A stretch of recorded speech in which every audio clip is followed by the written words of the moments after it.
Pats maršrutas yra atstatytas, o aikštėje matome jau šiandien matytą Stasį Jasą ir žirgą Wolfą.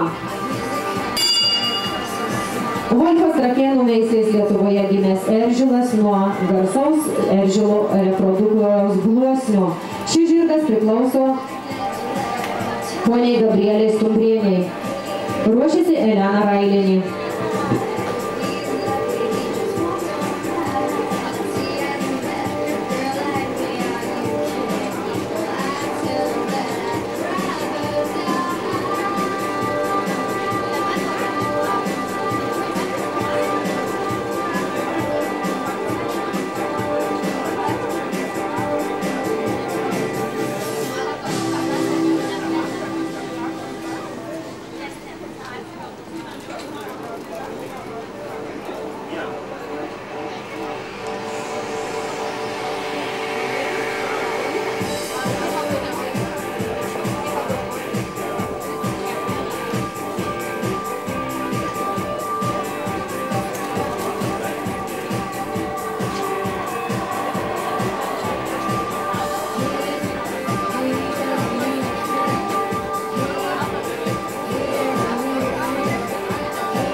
Vilniaus žirgyno jojantis treneris Stasys Jasas ir poniai Stumbrieniai priklausantis Wolfas 0 baudos taškų maršrute per 71 ir tai kol kas antrasis rezultatas.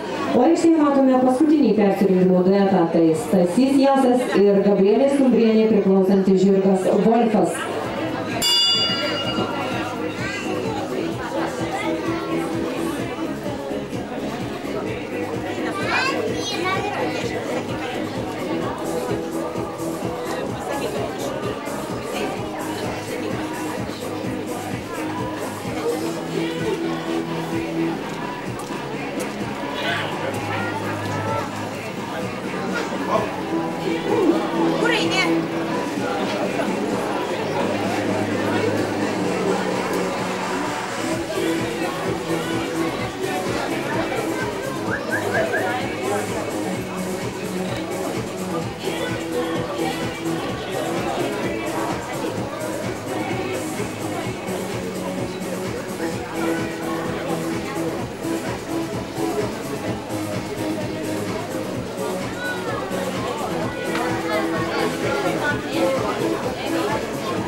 Taigi, gerbiami žiūrovai ir sportininkai, aikštę palieka šios rungties nugalėtojas Stasys Jasas ir žirgas Wolfas 0 baudos taškų per 44 ir 19 sekundžių.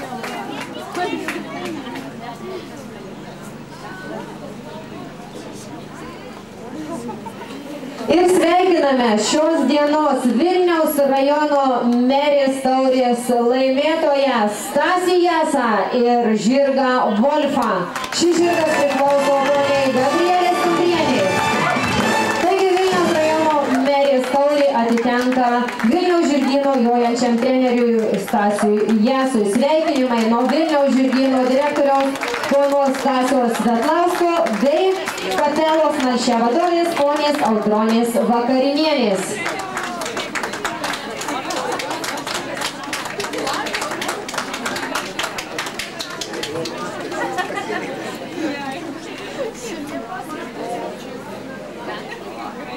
Taigi dar kartą padėkokime šiems šauniems sportininkams, šiems nuostabiams žirgams už gražius pasirodymus. Palinkėkime jiems sėkmės ateityje ir jūsų gerbėmieji raiteliai garbės ratas. Stasys Jasas, Wolfas, Greta Veršulytė, Hada, Aleksas Eilius, Kadirievs bei Viktorija